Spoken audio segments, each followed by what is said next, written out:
우리 8월 마지막 주죠? 이제 우리 8월 마지막 주 수업 시작해 보도록 하겠습니다. 여러분들 우리 다음 주까지 이제 정규 진도 나가고 다다음 주부터는 내신 대비 들어간다는 이야기 들었나요? 네, 다다음 주부터는 이제 우리가 중간고사를 대비하는 계획을 세우게 되면서 당분간은 이제 고전문학은 약 한 달 동안은 또 잠깐만 잊혀두었다가 잊지는 마요. 뭐 조금 뒤에다가 놔뒀다가 그리고 우리 이제 끝나고 나서 다시 꺼내보는 시간 가져봅시다. 아시겠죠? 오늘 우리가 나갈 작품은요. 바로 한림별곡 병기체가의 한림별곡이라고 하는 작품이 되겠습니다. 자, 우리 지난 시간에 고려가요를 배웠었는데요. 고려가요는 주로 향유하는 계층들이 누구라 그랬었죠? 맞습니다. 평민층에 대해서 이야기를 했었죠. 평민들 사이에서 구비전승, 입에서 입으로 전해져 내려오게 되었었는데 이것이 이제 궁중으로 유입되면서 기록되었다, 기록문학이 되었다라는 이야기를 했어. 고려가요의 형식적인 특징 이야기하지 않고 넘어갈 수 없겠죠. 상, 분, 후라고 하는 특징이 있었습니다. 3음보의 율격, 대체로 3음보입니다. 3음보가 꼭 지켜져야만 하는 정형화된 그런 율격은 아니었었어요. 대체로 3음보. 그리고 나서 분연체, 연이 나누어져 있다 해가지고 분연체의 특징이 있었고, 후렴구, 매우 독특한 후렴구가 있었다. 근데 이 후렴구가 주제와는 상관이 없다라는 특징이 있었다라고 말씀을 드렸었죠. 그래서 우리가 이것을 앞글자만 따가지고 3분 후라고 이야기를 하고 있습니다. 자, 그런데 우리가 지금 배워보는 요 한림별곡은 경기체가라 그랬었잖아. 마찬가지로 이제 가사처럼 노래처럼 쓰여가지고 불려진 것 같은데 고려가요랑은 좀 다르다는 거야. 누가 향유했었던 계층이 다르다라는 거지. 자, 경기체가는요. 경기라고 하는 독특한 형태가 반복된다. 그래서 이러한 형태가 쓰인다 라고 해가지고 경기체가라고 불려지고 있는데 이를 주로 향유했었던 계층들이 고려 중엽에 등장했었던 신흥 4대부입니다. 이 신흥 4대부들끼리 쓰고 그리고 그들끼리 같이 읽고 즐기는 그런 모습들이 보여졌었는데요. 여러분들 문학작품이라는 것은요. 우리 생각해보자. 고려시대 때, 그리고 조선시대 때, 조선 전기, 후기, 그리고 오늘날의 현대까지 이어져가지고 이제 향유되었었던 이 시조가 처음으로 쓰인 것은 고려시대 신흥 4대부라고 이야기를 했었잖아요. 그리고 나서 조선 전기 마찬가지로 이 평시조가 쭉 이어지게 되고 그리고 나서 이거는 고려시대 때 신흥 4대부였었던 양반, 조선시대의 이 양반, 사회적 지배층인 양반층들을 중심으로 향유되었었다가 조선 후기 때는요. 어떻게? 사설시조로 평민들을 중심으로 향유되었었던 더 이제 정형화된 형식은 조금 어떻게 됐어? 느슨해졌죠. 내용이 길어지게 되잖아. 하지만 이제 시조의 아이덴티티는 가지고 있는 그런 모습을 보여줬어요. 현대에도 시조가 있을까요? 없을까요? 현대에도 시조가 있습니다. 현대에도 시조가 있어. 그리고 오늘날까지도 막 쓰여지고 있단 말이야. 그 말은 오늘날까지도 이 시조가 많은 사랑을 받고 있다는 것인데 경기체간을 나는 오늘 처음 들어봤다 하는 사람들이 생각보다 많아요. 그쵸? 경기체가는 처음 들어봤어요, 선생님. 제가 고전문학은 그래도 꽤 안다고 생각했는데 경기체가는 대체 뭘까요? 경기체가를 여러분들이 처음 들어본 이유, 그리고 한림별곡도 처음 낯설게 느껴지는 이유. 경기체가는 오랫동안 사랑받지 못했어요. 그 이유가 이렇게 유서 깊게 쭉 가려면 시대를 거듭해가지고 많은 사람들의 사랑을 받기 위해서는요. 그만큼 향유하는 사람들, 향유하는 계층들이 많아야 된다라는 이야기인데 경기체가 같은 경우에는 그들만의 리그, 완전 그들만이 짓고 그들만이 즐겼기 때문에 다른 사람들은 공감도 안 되고 별로 재미도 없고 그러다 보니까 이 경기체가가 결국에는 어떻게 되었다? 쇠퇴하고 말았다 라는 이야기로 이해를 해주시면 되겠습니다. 자, 그렇다면은요 한림별곡 이제부터 본문으로 들어가 볼 것인데요. 현존하는 경기체가 중에서 가장 오래되었다라고 이야기가 되고 있는 최초의 경기체가라고 이야기가 되고 있는 작품입니다. 그래서 내용을 한번 이렇게 쓱 보니까요. 아니나 다를까 뭐가 이제 반복돼요? 경기 어떠하니 있고 하면서 경기 이 부분이 반복되고 있는 거야. 아, 이것 때문에 우리가 뭐라고 했구나. 이것 때문에 우리가 경기체가라고 했구나 라는 거 알 수 있다. 여기까지 오케이. 어렵지 않습니다. 선생님 근데요. 저희가 고려가요 배웠을 때 정서 제외하고는요. 대체적으로 이제 작가를 알기 어렵다 그랬는데 이거는 지배층이다 보니까 작가를 알 수 있는 건가요? 뭐 거의 그렇다고 할 수 있겠습니다.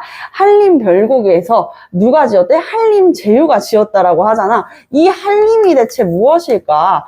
이 고려시대에 한림원이라 그래가지고 왕명을 이제 담당해가지고 기록하는 사람들이 있었어. 그러니까 나랏일을 하던 사람들, 이 사람들이 신흥 사대부들이 중심이 되어 있었었는데 요 사람들이 지어가지고 썼다. 그래서 한림원의 선비들이 다 같이 쓴 거지 여럿이서 썼을 것으로 추정이 되고 있어요. 그래서 한림원의 선비들이 지었을 것으로 보여지는 한림별곡이 되겠습니다. 내용을 같이 한번 읽어보면 어떤 이제 토요일반에 다른 친구들이 이야기했어. 왜 그들만의 리그라고 이야기를 하는지 이해가 되네요. 이렇게 이야기를 하더라고. 자, 딱 보니까 배우기 싫어요. 그쵸? 어려워요. 딱 봐도 이거 읽어봐, 해석해봐 해도 모르겠어요. 뭐라는 거야? 이런 생각이 들잖아. 근데 우리가 실제로 이런 게 문제에 나오게 되면 얘들아, 이게 진짜 지문으로 나오면 해석본까지 같이 줄까, 같이 안 줄까? 같이 안 주죠. 올림푸스도 마찬가지야. 이 교재를 만들기 위해서 얼마나 많은 석박사들이 머리를 싸매고 고민한 끝에 이거를 집어넣었겠어. 그치? 옆에 해설이 없다라는 건 해설 없이도 뭐 할 수 있다? 이해할 수 있기 때문에 이것이 들어간 것이다 라고 볼 수가 있겠습니다. 자, 그래서 잠시만요. 뭐가 하나 왔는데? 카톡?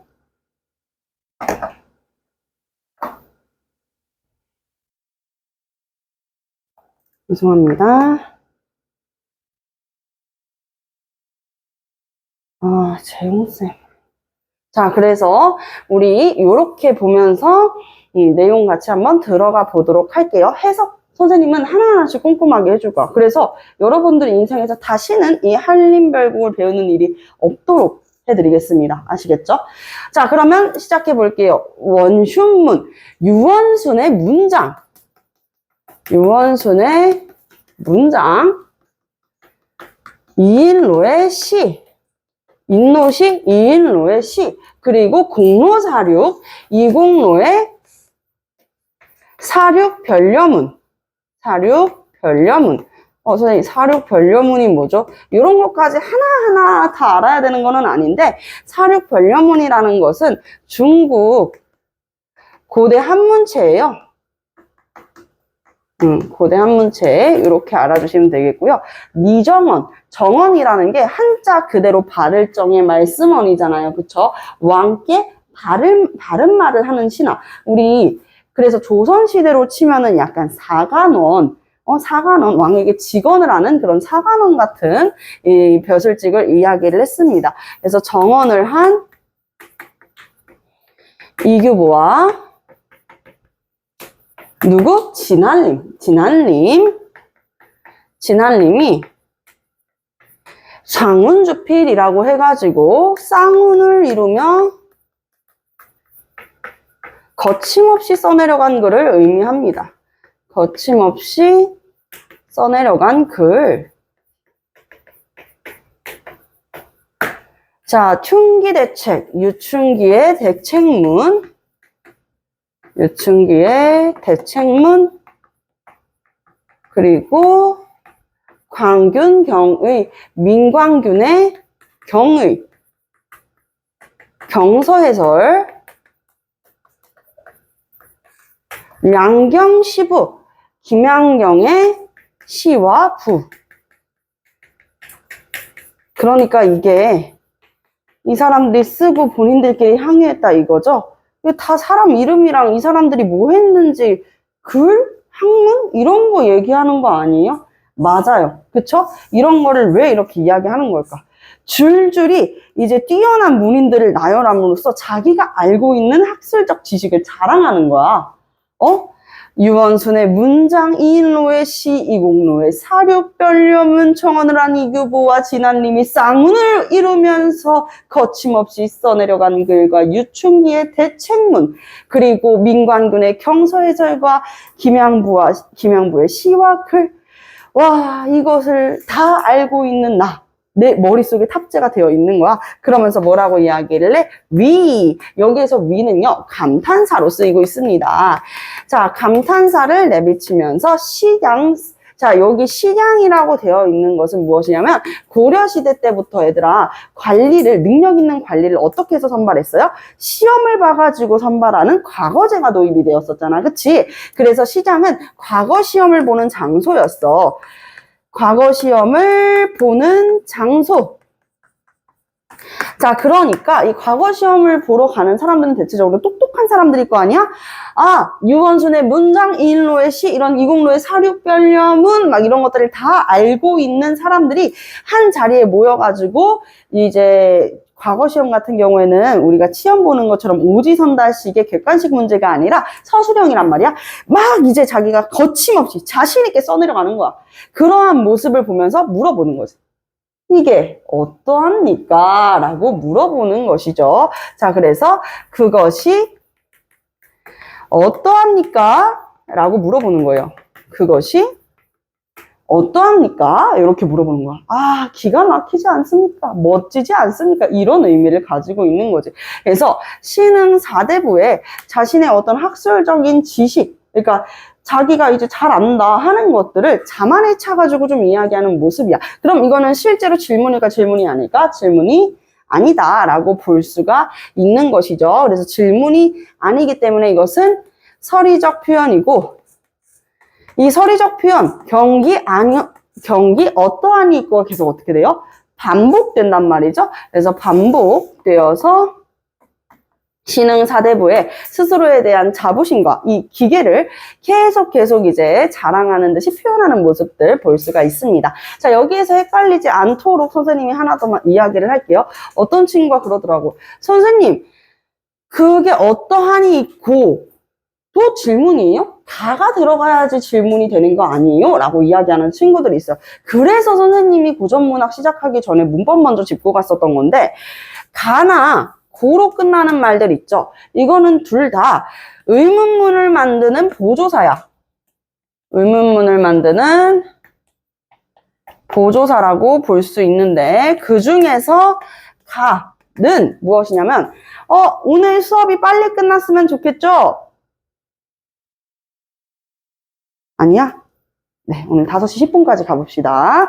자, 그래서 오늘 수업이 빨리 끝났으면 좋겠죠? 라고 이야기했을 때, 네, 아니요. 이렇게 대답하잖아요. 그쵸? 내가 생각하고 판단 지어가지고 이야기를 하는 거야. 그래서 판정 의문문을 만드는 보조사가 되겠습니다. 판정 의문문. 대답할 때 우리가 yes or no로 대답하는 거야. 네, 아니요로 대답하는 거야. 근데 여기에서는 지금 뭐라고 얘기해?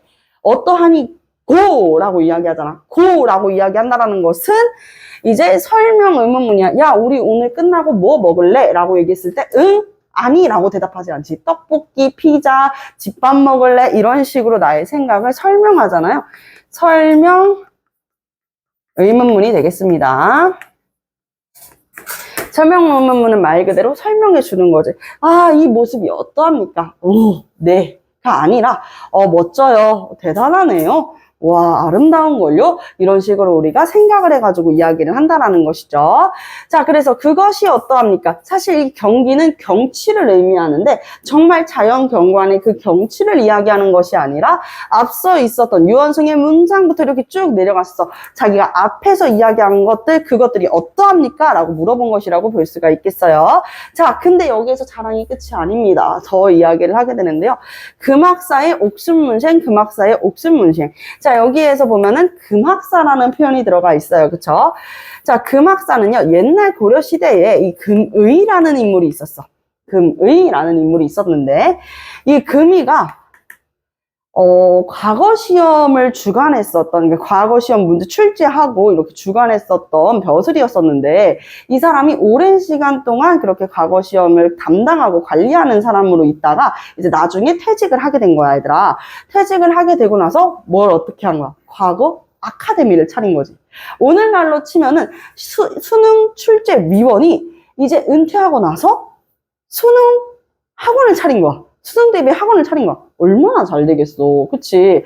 그래서 금이가 금학사라고 하는 약간 과거 아카데미 같은 곳을 차리게 돼. 그럼 거기서 얼마나 많은 문인들을 배출했을까? 그치? 그래서 금이가 배출한 문인. 이 문인이 무엇처럼 많다? 옥순문생이라고 해가지고 우리 진짜 대나무처럼 대나무의 뿌리처럼 많다라고 이야기를 하고 있는 것입니다. 아시겠죠? 정말 많다라고 이야기를 하고 있다. 그래서 새로운 문벌의 형성, 신흥 4대부잖아. 문벌의 형성 정말 많다. 우리 정말 많습니다. 죽순처럼 많습니다. 이렇게 이야기를 하는 거야. 그래서 죽순처럼 죽순처럼 많은 제자를 배출했다. 이런 의미를 가진다라고 볼 수 있겠고요. 자, 여기 보니까 위는 아까 이야기한 대로 감탄사. 여기에서도 자랑을 빼먹을 수 없지. 날조차, 나까지 몇 분이 있겠습니까? 라고 하면서 또 뭐 하고 있어요? 서리적 표현하고 있는 것이에요. 서리적 표현. 그러한 분들이 나까지 몇 명이나 되겠습니까? 라고 하면서 은근한 자부심을 드러내는 것이죠. 그래서 이 신흥 사대부의 자신의 찬, 의욕, 이런 과시, 이런 것들을 나타낸다라고 볼 수가 있겠어요. 자, 그래서 여기에서 1장 내용은 맞춰봅니다. 1장에서는 여러 문인들의 이름을 나열하면서 열거하면서 자신의 학문을 자신의 학식을 자랑하고 있구나, 이렇게 볼 수 있는데요. 자, 신흥 4대부라 그랬잖아. 고려는 무슨 나라야? 불교의 나라였어. 그런데 새로운 학문을 연구한대. 그래서 공자의 학문을 더 확장했었던 이 유학이라고 학문을 배우고 연구하는 사람들이 신흥 4대부 유학자들이었었단 말이야. 자, 이 유학자들한테 정말 중요한 한림원의 선비들, 즉 한림제후들한테 중요하다고 생각되는 이런 유교와 관련된 혹은 학문에 관련됐었던 책들이 있죠. 이 책들을 하나씩 나열을 하기 시작합니다. 이번에는요. 한번 해볼게요. 당서와 한서, 그리고 장로자, 장자와 노자, 이렇게 하면서 책 이름들을 다 하나씩 얘기를 하고 있는 것이에요. 자, 그 다음에 한유와 그리고 유종원이죠. 유종원의 문집. 여러분들 세계사 할 때 한 번씩 들어본 사람들이 있죠? 니두집, 이백과 두보의 시집. 이백과 두보의 시집, 그리고 이 난대영사들의 시집,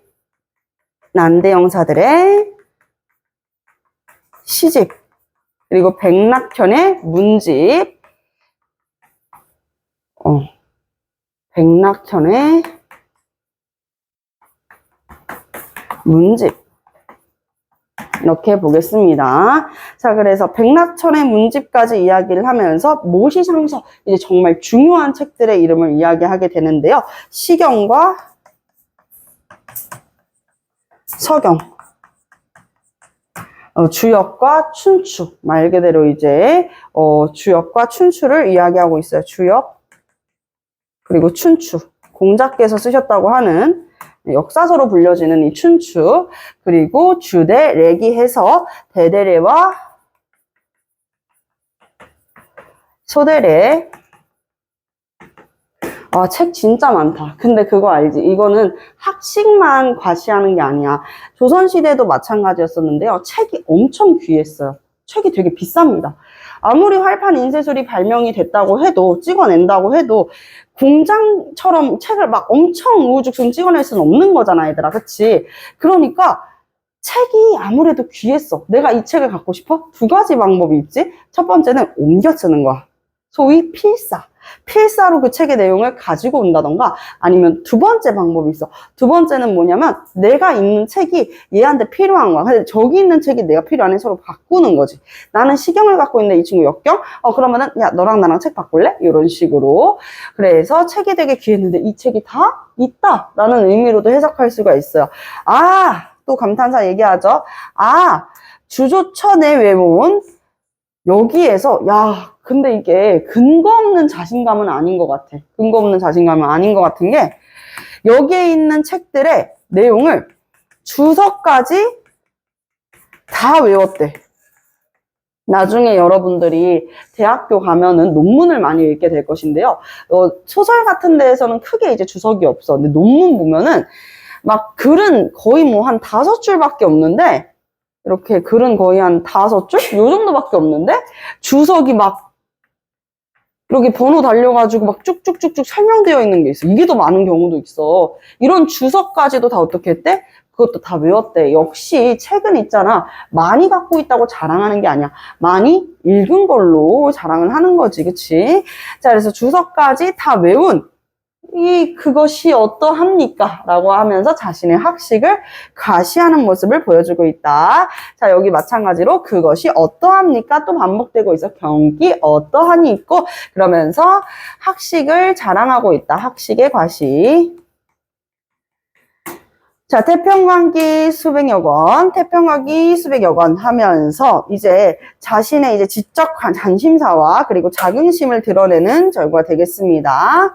지적 관심사와 더불어서 이제 자긍심을 나타내는 거야. 신흥 4대부로서의 이런 자긍심을 나타내는 구절이고요.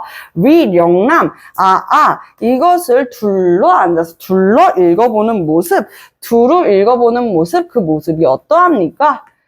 두루 읽어보는 모습, 이 모습이 어떠합니까? 이렇게 이야기를 하고 있는 것이죠. 자, 이번에는요, 4장의 내용으로 같이 한번 넘어가 볼게요. 교과서에는 원래 1장이랑 8장이 두 가지가 이렇게 들어가는데, 요 교재에서는, 올림포스 교재에서는 2장이랑 그리고 모두 같이 들어가고 있어요. 8장도 같이 들어가고 있어요. 8장에 있는 내용 같이 한번 보도록 하겠습니다. 이번에는요, 하다 이것까지 자랑한다고? 술자랑이 시작됩니다. 자, 황금주, 백자주. 백자주는요, 잣으로 담근 주예요. 잣으로 담근 주. 여기는 그닥 쓸 내용이 없겠다. 다 술이라서. 송주래주. 송! 뭘로 만든 술이겠어? 그렇지. 소나무, 솔잎으로 만든 술. 주라고 쓰면 어떡해, 술을. 자, 그리고 죽견주. 이거는 이제 대나무로 만든 술이죠. 대나무로 만든 술. 리화주. 리화. 얘들아, 이화. 계절감을 나타내는 시어라 그랬었는데, 이 이화가 어떤 계절을 나타낸다 그랬어요? 그렇지. 봄. 꽃이니까 봄이죠. 그쵸? 근데 무슨 꽃? 백꽃이라고 이야기했어. 하얀색의 이미지를 가지고 있어. 백꽃은 흰 꽃이에요. 알겠죠? 흰색 꽃이다. 요거 알고 있으면 되겠습니다. 흰색의 이미지도 가지고 있고 계절감 봄이라는 이미지도 가지고 있는 시어인 것이야. 자, 그러면은 리화주래. 그러면 베이프로 만들었나? 아니, 이 리화주는 백꽃 필 때 담근 주. 백꽃 필 때 담근 주. 그리고 오가피주, 앵무잔이라 그래가지고 예쁜 이제 백자 모양, 백자 앵무잔. 손잡이도 막 이렇게 있는 잔들이 있어요. 이런 앵무잔에다가 호박으로 만든 배에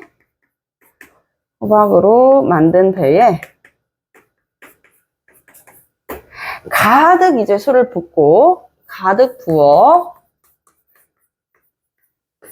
위권샹 서로 상호 권하는 모습. 이 모습이 어떠합니까? 라고 물어보는 거야. 술이 많나 봐. 그치? 많은 것 같아. 여기 봐도 황금주에, 자스로 당근주에, 송지뢰주에 많은 것 같아요. 그래서 서로 권하는 모습. 서로 권하는 모습. 자, 보십시오. 이 모습이 어떻습니까? 하면서 재력을 은근하게 과시하는 모습까지 보여주고 있는 것이죠. 그러면서 그것이 어떠합니까? 라고 이야기를 하고 있다. 그래서 자신의 이 재력을 과시하는 부분이 될 수 있겠다라고 보겠습니다. 그래서 술과 재력에 대한 자랑이라고 볼 수 있는 것이죠. 유령도잠이라고 해가지고, 유령과 도잠은 사람 이름인데 여러분들 세계사 배우니까 알 거 아니야. 위진남북조 들어봤죠? 위진 교체기 당시에 사회가 혼란해가지고 이 혼란한 사회로부터 그냥 신경 안 쓰겠다. 정치 이런 거 간섭 안 하겠다 해가지고 대나무 숲으로 들어갔었던 7 편자들이 있어요. 이들을 우리가 뭐라고 불렀을까? 중림칠연이라고 불렀지, 그치? 자, 그 중림칠연들 중에 이 유령과 도잠이라는 사람이 있었어. 유령과 도잠이라는 사람이 있었는데, 이 유령과 도잠, 양선우, 그러니까 거나하게 취한 모습을 이야기하는 거야. 이들이 산에서 자연과 함께 살아가는, 중림칠연 하면은 이제 도교 사상가랑 이렇게 연관이 되잖아요. 그렇지? 자연과 함께 누비면서 함께 더불어 살아가는 모습. 그래서 유령, 도잠, 양선웅 이렇게 이야기하는 거 뭐예요? 거나하게 취했다. 그러니까 이들처럼 자연과 함께 거나하게 취한 모습, 우리도 그런 모습 어떤데? 약간 이렇게 이야기하는 거예요. 거나하게 취한 모습을 이야기하면서 우리도 우리도 취한 거야. 취한 모습. 그것이 어떠합니까? 이렇게 이야기하는 것이죠. 그것이 어떠합니까? 이렇게 이야기를 하고 있습니다. 자, 이젠 또 어떤 자랑을 할지 여러분들 표정을 보니까 동동 배웠을 때랑 또 달라요. 그쵸? 동동 배웠을 때는 막 처음에는 뭐야 왜 이렇게 자랑해 하다가 점점 측은해 하더니 마지막에는 결국에는 다른 사람한테 시집 갔어? 아유 안타깝다 약간 요런 표정을 지었는데 지금은 일관적으로 뭐야 약간 요런 표정을 짓고 있는데요. 자, 그러면 가장 마지막 요 부분이 이제 가장 좀 고평가를 받는 8장이에요. 8장 같이 한번 보도록 하겠습니다. 당당당 이렇게 당당당 당추자 조협남기 이렇게 이야기하고 있는데 이 당당당은 음수율을 맞추기 위해서 넣어주는 음이에요. 음수율을 맞추기 위해 넣은 음이라고 볼 수 있겠고요. 당추자라는 건 나무, 무슨 나무? 호두나무. 그리고 조협남과 쥐엄나무, 큰 나무들을 이야기하네. 이 나무들에 나무가 이렇게 있을 거 아니에요? 그림을 잘 못 그리는데 이런 식으로 나무가 있어요. 이렇게 나무가 있고 여기에다가 붉은 색깔 실로 그네를 묶은 거지, 그치? 이렇게 그네를 이렇게 묶었다라고 볼 수가 있겠습니다. 홍실로 글위가 그네를 이야기하고 있는 거야. 그네를 맵니다. 그럼 그네가 나타내는 것은 무엇이에요? 향락과 유희. 그러면서 혀고시라 미로시라 당기소서 미소서 정소년이요. 정소년하 이렇게 되어 있는데 우리 이미 배워서 알죠? 여기에서 이 하 뭐였어요? 혹격조사. 그렇죠. 혹격조사. 부를 때 쓰는 이어 이렇게 붙이는 혹격조사가 되겠습니다. 자, 그러면서 그네 타고 이제 남녀가 손을 맞잡고 그네를 타고 노는 듯한 모습을 이야기를 하는데 여기에서 내가 가는 곳에, 내가 가는데 남갈시라, 리을시라 우리 지난 시간에 배웠다? 제일 먼저 배웠었는데요. 기억날까요? 가시리 있고 나난, 버리고 가시리 있고 나난. 날러는 어찌 살라 하고 버리고 가시리 있고 나난. 그 다음이 뭐였어요? 잡고 싶지만은 두어리만 나난. 그러니까 잡사와 두어리만 나난. 왜 잡고 싶지만 못 잡았대요? 서운하면 아니올시에라. 아니올시에라. 서운하면 오지 않을까봐 두렵습니다라 그랬잖아. 그럼 이 리을시에라는 무슨 뜻인 거야? 리을시에라는 뭐뭐 할까 두렵다. 뭐뭐 할까 두렵다. 라는 의미를 가지고 있는 거야. 뭐뭐 할까 두렵습니다. 내 가는데 남 갈시라. 내가 가는 곳에 남도 올까봐 두렵습니다. 그러니까 그네를 타고 노는 모습이라고도 볼 수 있겠죠. 막 이렇게 그네 타고 노는 거야. 근데 그네가 요런 큰 그네를 타본 적이 거의 없겠죠? 큰 그네 타잖아요. 진짜 몇 번 이렇게 무릎 반동으로 이렇게 치고 올라가잖아? 진짜 삽시간에 집가까지 올라가서 정말 무서워요. 막 엄청 무서운데, 우리가 그네가 이렇게 나란히 있으면 무슨 놀이 하지? 누가 더 이렇게 멀리 이렇게 그네를 보내나? 그런 얘기도 하고, 이제 남학생들은 90도까지 올라간다 그랬을 때 바로 이제 도전해버리고 싶은 게 생긴다고 하더라고. 이렇게 그네가 직가까지 올라간대. 재영이 뭐 하고 싶어요? 뭘 하고 싶은데? 180도를 조절한다고? 이거 너무하잖아. 그건 아니지. 그건 좀 위험하잖아. 대부분 남학생들이 뛰어내리죠. 이렇게 이야기하는 거야. 멀리 뛰게 한다는 거지. 그래서 그네를 타고 노는 모습이라서 나만큼 누가 따라올까봐 두렵습니다. 그래서 그네 타는 모습으로 첫 번째 이해할 수 있고, 두 번째로 이해할 수 있는 것은 무엇이냐면, 내가 가고자 하는 길에 남이 먼저 갈까봐 두렵습니다라고 하는 경계의 의미로도 해석을 할 수가 있어요. 자, 그러면 두 가지 같이 한번 보겠습니다. 첫 번째는 그네를 타고 노는 모습. 그네 타는 모습으로 이해할 수 있고, 자, 두 번째는 뭘로 이해할 수 있다고요? 내가 가는 길에 남이 가려는 남이 갈까? 두려운 모습. 즉, 경계하는 모습으로 보여주고 있어. 자, 이렇게 하나의 시행에서 두 가지로 해석할 수 있는 거. 이런 거는 이제 중의적 표현이죠. 그쵸? 샤곡첨첨. 얘들아, 손 예쁜 거를 사자성어로 뭐라 그러지? 예쁜 아름다운 손을? 섬섬옥수. 샤곡첨첨. 거꾸로 하면 섬섬옥샥. 섬섬옥슈. 섬섬옥샥. 고운 손으로 이제 그네를 이렇게 서로 밀어주는 모습인 것이에요. 아시겠죠? 자, 그래서 그네를 막 이렇게 앞뒤로 밀어주면서 그네를 막 이렇게 서로 손을 맞잡으면서 밀어주는 길에, 그리고 걷는 길에 위후슈동유라고 해가지고 함께 노니는 모습, 함께 손잡고 노는 모습. 그냥 노는 게 아니야. 손을 마주 잡고 같이 노는 전경을 이야기하고 있어. 손을 마주 잡고 같이 노니는 정경. 이 보십시오. 이렇게 손 마주 잡고 같이 노는 정경. 이것이 어떻습니까? 이렇게 이야기하는 거야. 사실 속뜻은 참으로 아름답지 않습니까? 이런 의미 아닐까? 참으로 아름답지 않습니까? 이런 의미로도 우리가 해석해 줄 수 있을 것 같아요. 그쵸? 자, 그래서 이렇게 서로 그네를 타면서, 이렇게 타는 모습을 묘사하면서 향락적인 그런 신진사대부의 모습을 보여주고 있는 작품이 되겠습니다. 여기까지 우리가 이제 경기체 시간을 해봤는데요. 어떤가요? 그들만의 자랑을 들어주니까 우리가 좀 지치죠, 그쵸? 자, 이번에는 여러분들에게 힐링을 선사를 해드려야겠죠? 다음 페이지 한번 넘겨볼까요? 짜잔. 딱 보더니 이제 다들 미소가 그냥 입에 가득 머금으시더라고요. 우리가 너무 기다렸었던 그 친구들, 보고 싶었던 친구들입니다. 바로 시조죠, 시조.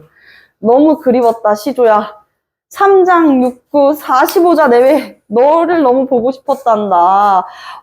야, 너무 길었잖아. 아까 전 거는 야청, 도의성 이런 거 너무 길잖아.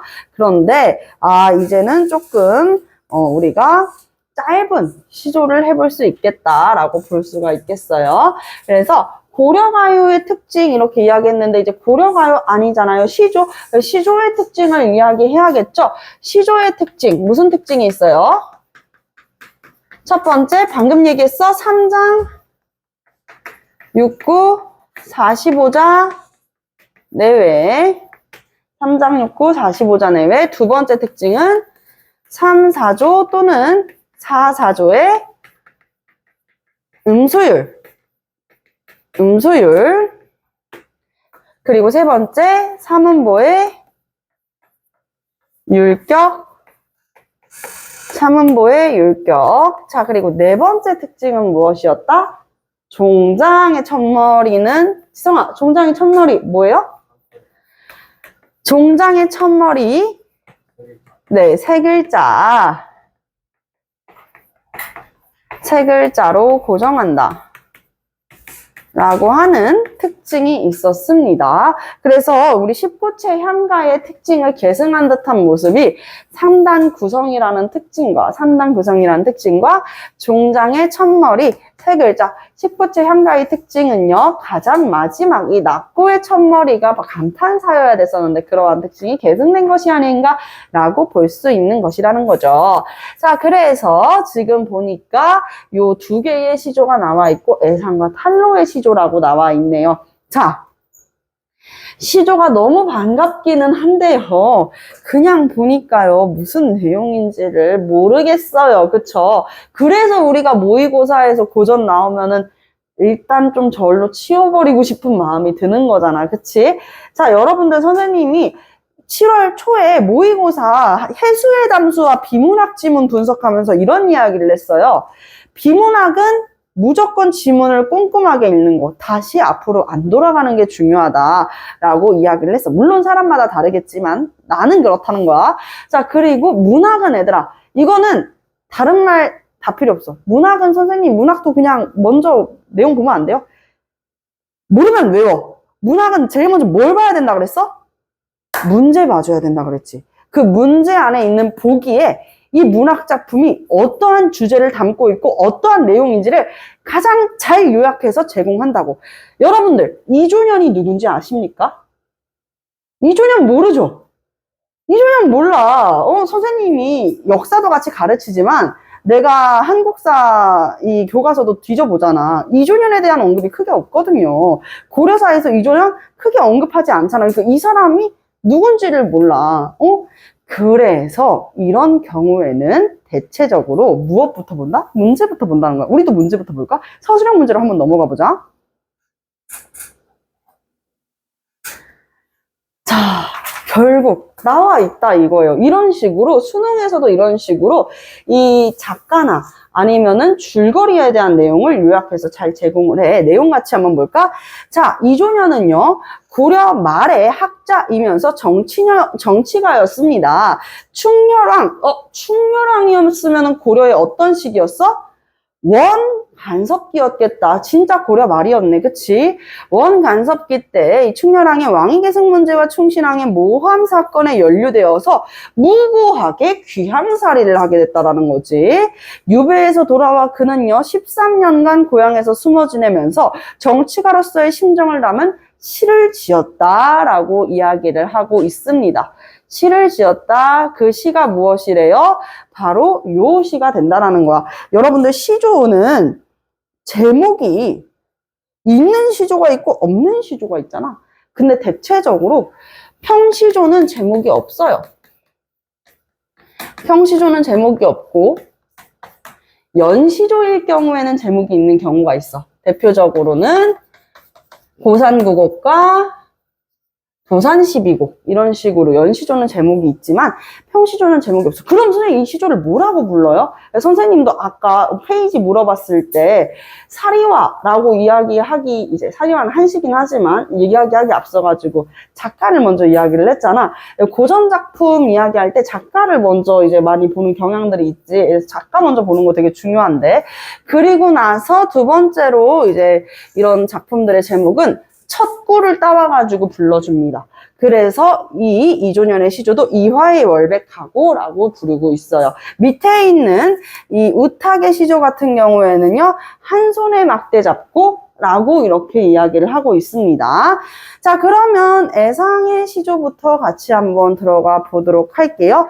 이화의 월백한데, 이화가 무슨 꽃이었었지? 하얀 백꽃이었었지. 자, 이 하얀 백꽃이 주는 이미지가 두 가지 이미지가 있네. 첫 번째 이미지는요, 하얀색, 백색의 이미지를 주고 있어. 그럼 무슨 심상이야? 빛깔을 나타내는 심상? 시각적 심상. 자, 그리고 두 번째는요, 하얀 백꽃, 계절감을 나타낸다. 무슨 계절감? 봄이라고 하는 계절감을 나타낸다 하면서 봄과 백색의 이미지를 두 가지 다 제시를 하고 있는 것이죠. 자, 이화의 월백하고, 월백, 달인데 하얀색이야. 그래서 달빛이 희게 비추니 은하니 삼경인제, 은하는 은하수. 은하수가 삼경이래요. 삼경, 우리 이거 지난 시간에 통일신라에 한시에 썼을 때 삼경이 나왔었거든요. 우리 추야우중이라고 하는 최치원의 한시에서 삼경을 만나봤었는데, 삼경의 뜻은요, 여러분들이 반드시 자야 되는 깊은 밤을 이야기한다 그랬었죠. 시간은 밤 11시부터 새벽 1시까지. 이때가 이제 수면의 골든타임이잖아. 이때 꼭 자야지 키가 무럭무럭 큽니다, 여러분. 아시겠죠? 자, 그래서 이런 깊은 밤을 나타내고 있는 거야. 그러면 여기는 아마 이야기를 한다면 이제 은하수의 위치가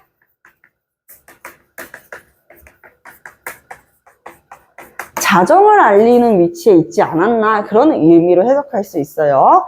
은하수의 위치가 자정을 알릴 때는 은하수의 위치가 자정을 알릴 때에는 일지춘심 자규야 아랴만한 봄을 나타내는 계절적 의미를 나타내는 시어가 여기도 나와 있지롱. 춘이라고 대놓고 나와 있잖아. 그래서 두 가지 계절적 시어 나와 있고요. 일지춘심은 봄날의 정서를 이야기를 해. 자, 봄날의 정서를 누구는 알까? 자규야 아랴마냔, 이렇게 이야기하고 있는 거야. 자규, 여기에서 자규는요, 소쩍새를 이야기하는데, 소쩍새가 소쩍소쩍 운다라고 해가지고 소쩍새인 거야. 그 울음소리가 소쩍소쩍이래. 그렇다면은 조금 슬픈 것 같죠? 소떡소떡이 아니라는 얘기입니다. 자, 소쩍소쩍 되게 슬픈 것 같아요. 한해 이미지를 가지고 있는 친구인 것 같아요. 쓸쓸함, 외로움, 한해 정서. 자, 그래서 소쩍새가 가지고 있는 고독의 이미지. 그리고 내가 알기로는 소쩍새가 올빼미과야, 얘들아. 그래서 밤에 이제 소쩍소쩍 하고 있으니까 좀 적적하고 외로워 보이지 않나요? 그쵸? 외로워 보이죠? 그래서 봄날의 정서를 자규야 아랴만난, 이렇게 이야기하는 거야. 봄날이면은 되게 좋은 거 아니야? 꽃도 피고 생명도 태동하고 이렇게 좋은 봄날의 따뜻한 정서를요, 누가 알겠냐? 소쩍새는 알겠니? 소쩍새는 이렇게 고독하고, 소쩍새는 혼자서 쓸쓸한데, 그럼 봄날의 정서를 소쩍새는 알까? 라고 이야기하는 거야. 자, 그럼 이 소쩍새는요, 화자와 무엇되는 존재야?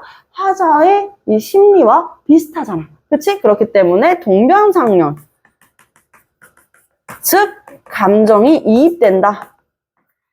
감정이 이입되는, 자연물 소쩍새가 되겠습니다. 그리고 소쩍소쩍 운다고 했었으니까 자규라고 나와 있는데 청각적 이미지를 제시하는 것도 가능해요. 청각적 이미지.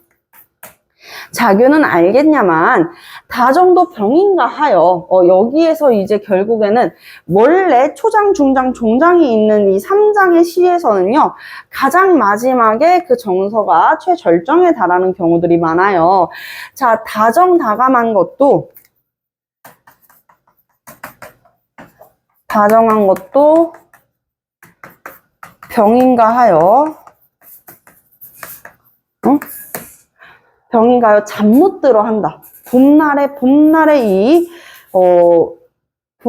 이 춘기에 잠 못 들어 한다라고 이야기를 하고 있는 것이거든요. 그래서 잠 못 들어 하노라, 잠을 못 이루고 있다라고 이야기를 하고 있는 것이죠. 봄밤에 잠을 이루지 못하는 화자의 모습을 나타내고 있는 이 시는 이하의 월백하고입니다. 어떤 화자의 정서를 느낄 수 있어요? 우리 이거 시조야, 시조. 어쨌든 화자의 정서를 캐치하는 게 가장 우선이야. 화자 어떤 상황이야? 우리 이준현이라는 사람이 어떤 사람인지까지 보기에서 보고 왔잖아요. 그쵸? 유배 가고 나서 이 유배지에서 이제 정계에서 이제 밀려났잖아. 그치? 연모의 죄까지 이제 뒤집어 쓰고 이제 시골에서 적적하게 혼자 있으니까 아유, 임금님 걱정도 되고 정계로 다시 돌아가고 싶기도 하고 하지만 난 여기 혼자 있고 적적하고 슬프고 쓸쓸하고 애상감.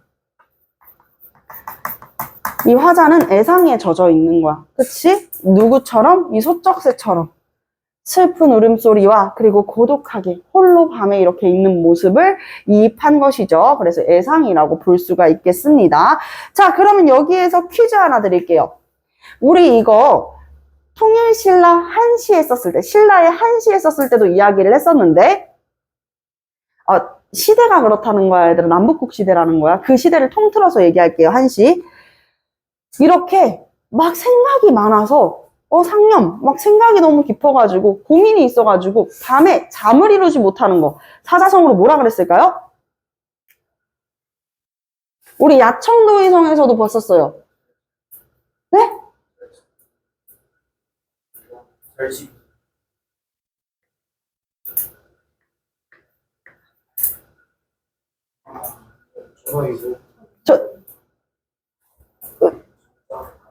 좋습니다. 박수 한번 줍시다. 와, 너무 대단해요. 전전반측. 야천 도의성에서도 마찬가지로 전전반측 이야기했었죠. 선생님이 그냥 박수만 치고 선물을 주지 않으면 안 되겠죠. 그쵸? 선생님이 선물을 드리도록 하겠습니다. 던질 테니까 받을 수 있을까요? 슉! 오! 이거 진짜 나이스다. 나 진짜 잘 못 던지는데. 자, 그래서 전전반측이라고 해서 잠 못 이루는 이런 화자의 모습이 잘 나타내는 작품이었습니다. 자, 이번에는요, 우리 누구의 작품으로 갈 거냐면요, 평시조 우리 우탁의 작품으로 같이 한번 내려가 보도록 하겠습니다. 선생님이 방학 동안 열심히 특강 들었었던, 보충 들었었던 친구들, 선생님이 방학 동안 무료 보충했었잖아. 그때 애들한테 이야기를 했어. 이 지배층들이 좋아하는 정서가 있고 싫어하는 정서가 있었다라고 이야기했는데, 지배층이 싫어하는 정서 딱 3가지만 이야기해보자. 첫 번째 뭐였어요? 남녀 간의 사랑. 이거 조선시대에 좀 국한되죠. 그렇죠. 남녀 상여지사는. 지배층이 싫어하는 정서. 일단 나라가 망하는 거. 맥수지탄. 그리고 또 싫어하는 거. 백성을 괴롭히는 거. 그렇지. 탐관오리도 싫어하고. 또 뭐도 싫어했을까? 늙음을 싫어해요. 늙는 거. 늙음을 싫어한단 말이야. 대표적으로 우탁이라는 인물이 있어요. 우탁하면은 우리가 거의 이 사람 탈로가로 유명하지 이렇게 좀 생각해 볼 수 있는 사람이야. 특히 이 우탁의 한 손에 막대 잡고는요, 고등학교 2학기에 가게 되면, 물론 여러분들 내년에 교육과정 바뀌지만 고등학교 2학기에 가게 되면은 무조건 교과서에 실려있는 기녀시조가 하나 있어. 바로 둥지딸 기나긴 밤이라고 하는 황진이의 시조가 있는데요. 이 시조가 굉장히 감각적이고 창의적인 표현을 통해 가지고 감각적인 표현과 더불어 가지고 우리 순우리말도 많이 사용했어요. 순우리말을 통해서 우리말의 묘미를 나타내기도 했는데, 이 동지딸 기나기만 하면 무조건 추상적 관념인 시간이 있잖아, 얘들아. 이 시간을 마치 눈에 보이는 것처럼 표현을 해가지고, 마치 사물인 것처럼 잘라내고 붙인다, 이렇게 표현을 해가지고, 수상적 관념의 구체화 또는 시각화, 아니면 공간화라고도 이야기를 하고 있습니다. 뭐 사물화 등등등. 그래서 우리가 이거를 추상적 관념의 구체화를 다른 말로 주관적 변용 또는 변형이라고도 이야기를 한다고 말씀을 드렸었어요. 그러니까 추상적인 관념을 되게 구체화를 한다라는 이야기로 이해를 할 수 있겠죠. 근데 이런 동짓달 기나긴 밤에서 볼 수 있는 주관적 변용이 어디에서도 나타난다? 이 탈로가에서도 나타난다는 거야. 자, 그러면 같이 한번 시작을 해볼까요? 한 손에는요, 막대를 잡는데요. 한 손에는 뭐 막대할 만한 거 없을까요? 한 손에는 막대를 잡고 또 한 손에는요 가시를 잡고 이거를 어떻게 한다? 늙는 길 가시로 막고 늙는 길을 가시로 막고 그리고 오는 백발을 막대로 이렇게 치려고 하는 거죠. 막대로 치려고 하는 거죠. 자, 치려고 하니까 백발이 이거를 알아버린 거야. 내가 가시로 막고 막대로 치려고 한 거를 안 거야. 그래서 백발이 어떻게 했대? 지름길로 돌아왔대. 어라, 그럼 더 빨리 오는 거 아닌가? 자, 그래서 한번 내용 볼게요. 한 손에 막대를 잡고 한 손엔 가시를 잡았어. 막대도 가시도 무엇을 위한 도구야? 늙음을 막기 위한 도구야. 그런데 이 도구를 잡고 이씨 너 오기만 해. 여기에다 가시 놨으니까 너 여기는 못 올 거야. 너 오면 내가 때릴 거야. 막 이렇게 하고 있는데 늙는 길 가시로 막았다. 늙다라고 하는 추상적인 관념을 어떻게 한 거야? 이 눈에 보이는 것처럼 길이라고 해가지고 눈에 보이는 것처럼 표현을 했지. 이것도 이제 추상적 개념의 추상적 개념, 즉 늙음의 시각화 아니면은 구체화라고 이야기해 볼 수가 있겠습니다. 구체화. 자, 그러면서 오는 백발, 늙는 길도 백발도 다 무엇을 이야기하고 있는 거야? 늙음을 이야기하고 있는 거야. 늙음. 이것을 막대로 치려고 하니까 오지마 하면서 막대로 치려고 하니까 백발이 먼저 알았답니다. 누가 알았대? 아, 늙음이 이거를 눈치 빠르게 깨우친 거야. 아이씨, 오겠네. 그러면 어떻게 한다? 지름길로 돌아온다. 라고 이야기를 하고 있는 모습이죠. 조금 웃기지 않나요? 그쵸? 그래서 늙음이라고 하는 것을 굉장히 의인화를 해가지고 해학적으로 잘 표현한 작품이라고 볼 수가 있겠어요. 자, 그러면은 같이 한번 볼게요. 이 괄호 안에는 의인화, 늙음을 사람처럼 표현을 한 것이에요. 그래서 의인화를 통한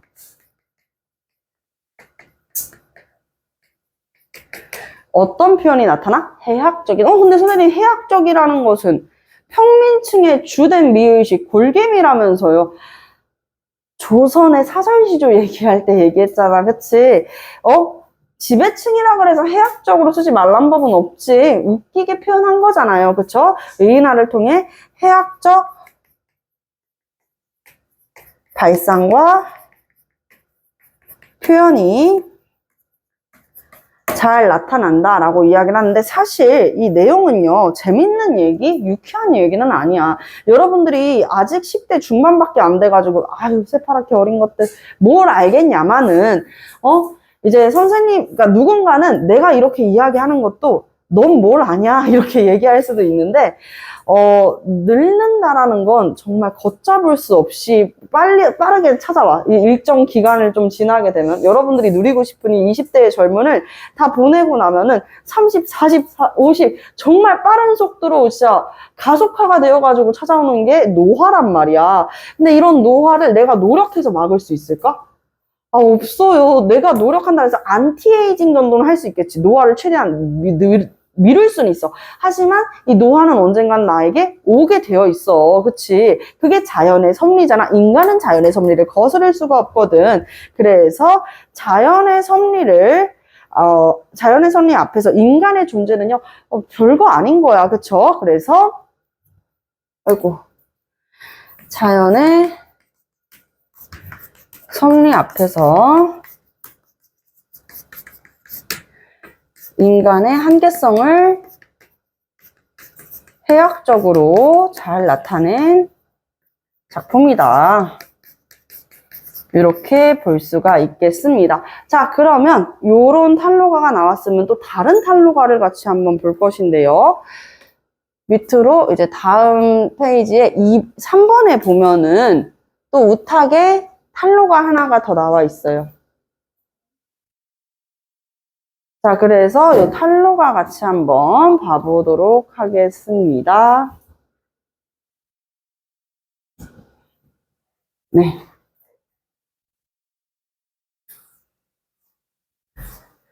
춘산에는 눈 녹인 바람 건듯 불고 간데없다 이렇게 이야기를 하고 있는데 여러분들 우탁은 늙음을 무엇에 많이 빗대어서 표현하냐면요. 설이 눈에 빗대어 가지고 많이 표현을 합니다. 설이나 눈은요. 가을이나 겨울에 머리에 이제 가을이나 겨울에 내리는 것이잖아요. 그쵸? 그러면 이 늙음을 상징하는 설이 이런 것과 반대되는 말은 뭐가 있겠어요? 반대되는 말? 봄이겠지. 따뜻하잖아. 그럼 봄이 나타내고 있는 건 뭘까? 청춘. 청춘을 나타낸다. 춘산에 눈을 녹였대. 여기에서 눈은 부정적인 거야. 늙음을 나타내는 거니까. 알겠지? 그래서 백발과 같은 통용되는 시어다. 자, 눈 녹인 바람이 건듯 잠깐 불고 간데없다. 어디 갔지? 못 찾겠다. 이렇게 이야기하는 거야. 적은 덧, 이거는 잠시간, 잠깐만 빌렸다가 잠시 동안 빌렸다가 무엇을 빌렸다가?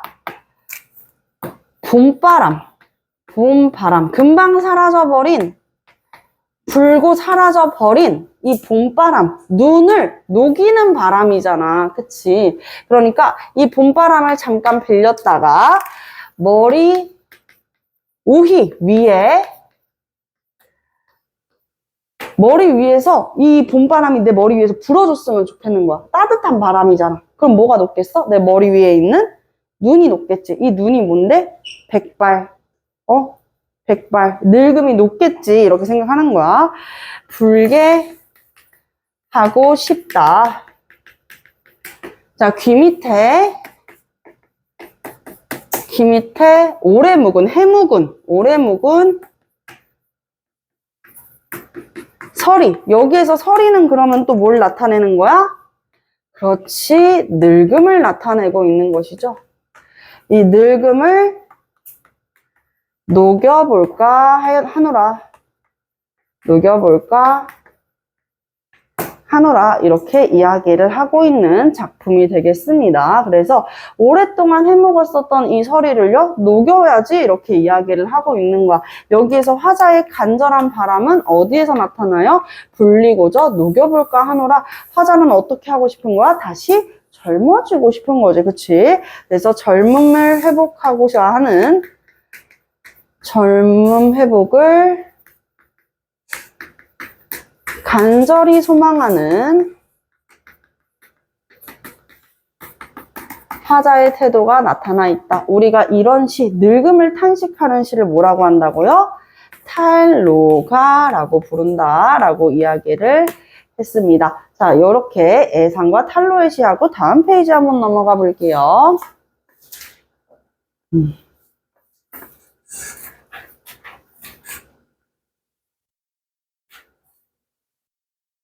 자, 이번에는 시가 3개가 있죠. 근데 그 중에서 한 시는 우리가 눈 감고도 자신있게 알 수 있는 그런 시죠. 일단은 이존호의 구름이 무심탄 말이부터 같이 한번 봐보도록 하겠습니다. 구름이 무심탄 말이. 이존호라는 사람이 누구였냐면요. 이 인물에 대해서 알면은 재미가 2배라 그랬었죠. 자, 이존호라는 사람이 당시에 정원이었었어. 발을청의 말씀언. 그러니까 왕에게 뭐 하는 사람? 바른 말을 하는 사람, 조선시대로 치면 사관원 같은 존재라고 이야기를 했죠. 자, 정원이었었던 이존호가 나라가 뭔가 좀 이상한 것 같거든요. 임금님이 승려 하나에 완전 꽂히셨어요. 완전 꽂혔어요. 그래서 이게 왕이 정치를 하는 건지 승려가 하자는 대로 다 하는 건지 알 수가 없단 말이야. 그 승려가 바로 신돈. 이 신돈의 정회를 이 사람 안 됩니다. 임금님, 이 사람은 이제 유배를 보내던가 아니면은 관직에서 내리시죠. 막 이런 이야기를 하기 위해서 이 정행을 탄핵하는 상소를 올려요. 상소를 올리는데 당시 왕은 누구였을까? 신돈 나왔다. 당시 왕은 누구? 그렇지. 국민왕. 국민왕이 뭐? 하면서 결국 국민왕의 미움을 사서 어떻게 됐을까요? 옥살이를 하게 됩니다. 감옥에서 살게 돼요. 아이고. 그래서 그 옥살이를 하는 동안에 지었다라고 추정이 되는 게 바로 이 구름이 무심탄 말이입니다. 아시겠죠? 그리고 얘들아, 구름 하니까 이것도 이야기를 해줘야 될 것 같은데, 여러분들 구름은 고전에서 항상 좋게 등장할까 나쁘게 등장할까? 모두 그렇지는 않지만 대체적으로는 좋지 않게 이야기가 되고 있어. 그래서 우리가 송미인곡도 했을 때 이미 너무 보고 싶은 을려인 이 화자가 막 뛰어가지고 산에 올라갔어요. 산에 이제 봉에 올라가지고 임금님 보려고 내려다 보려고 봤는데 아이고 구름이야 안개야 무슨 일이야. 앞이 보여 안 보여? 임과 나의 만남을 방해하는 매개로 등장한단 말이지. 그렇기 때문에 이 구름은 좋은 거야 좋은 게 아니야? 좋은 게 아니야. 여기에서 이야기하는 건 뭘까? 간신 또는 소인배를 이야기하고 있는 거야. 아마 신돈이겠죠. 그쵸? 구름이 무심하다는 말이, 무심이라는 게 유진쌤은 우리한테 너무 무심해. 그 무심이 아니야. 그 무심이 아니라 요 무심은 관심 없을 무가 아닌 욕심이 없다야. 그래서 이 무심이라는 말이 어디에서 많이 쓰이냐면 자연예찬 키워드에서도 주로 많이 쓰이고 소박한 삶을 추구하는 키워드에서도 많이 쓰이는데, 자, 백구. 선생님이 중세국어에서 백구는 뭐라 그랬었지, 재영아?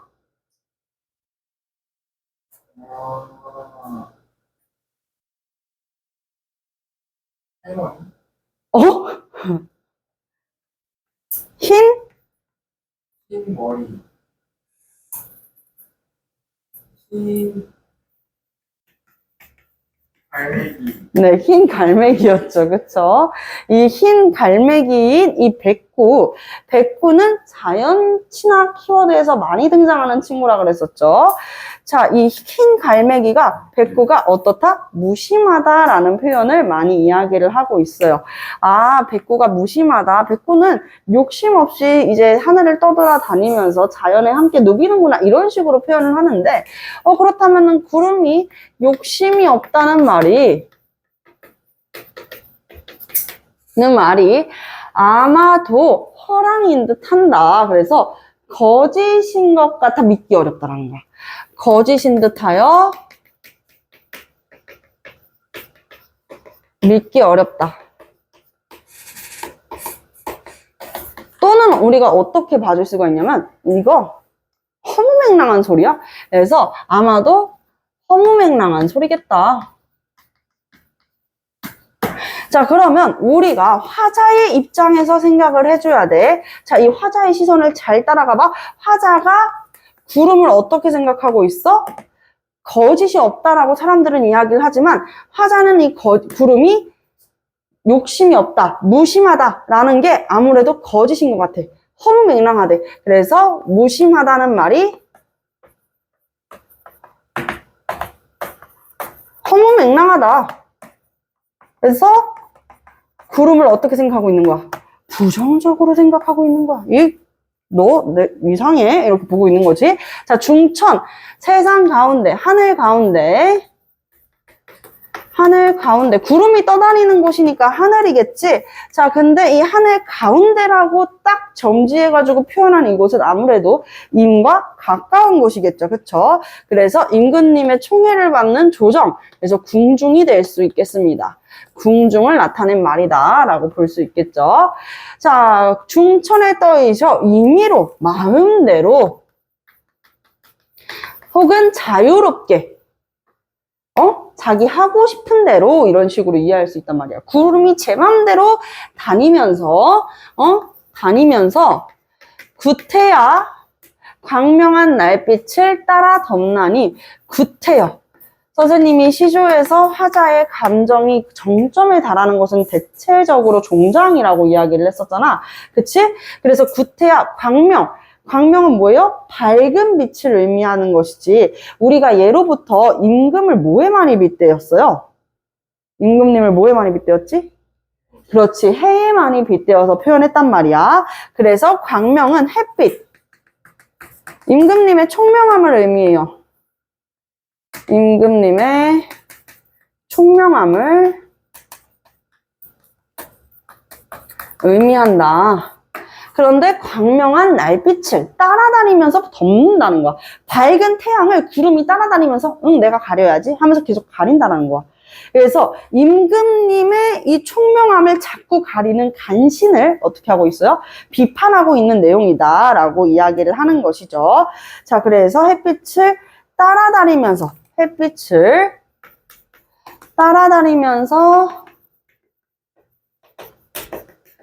덮는구나. 무엇을 이야기하고 싶은 거야? 간신의 횡포. 간신의 횡포에 대해서 이야기를 하고 싶은 것이다 라고 볼 수 있겠습니다. 자, 그래서 임금의 총명함을 가리는 간신을 비판하는, 간신 누구? 신동을 비판하는 내용이 되겠습니다.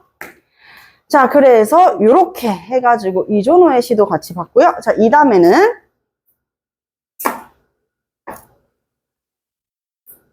이색의 시를 같이 볼 건데, 아까 선생님이, 여러분들 이색은 이렇게 문제, 보기에 또 힌트가 나와 있어요. 보기 안 볼 수 없겠죠. 원래 우리 고전 볼 때는 제일 먼저, 고전뿐만 아니라 문학 볼 때는 제일 먼저 뭐부터 봐야 된다? 그렇지. 문제부터 봐야 된다 라고 이야기를 했어. 그렇다면 문제 같이 한번 봅시다.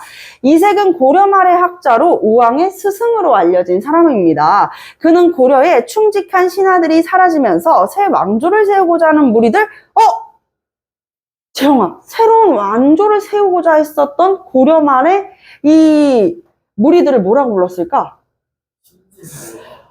호, 정말 뛰어나네요. 그래, 급진파 신진사대부로 우리가 역사 시간에 배운 이 사람들, 그렇구나. 이 무리들이 득세하는 현재 상황에 대해서 안타까워했대. 그 말은 즉슨 이색이라는 사람은 고려가 그냥 그대로 남았으면 좋겠다라고 생각하는 거지. 그래서 고려에 충직한 신하, 충신인 거야, 이색은. 그러면서 충절을 다해 고려 왕조를 지키고자 했대. 아니, 새로운 왕조 개창하면 안 돼. 뭐 해야 돼?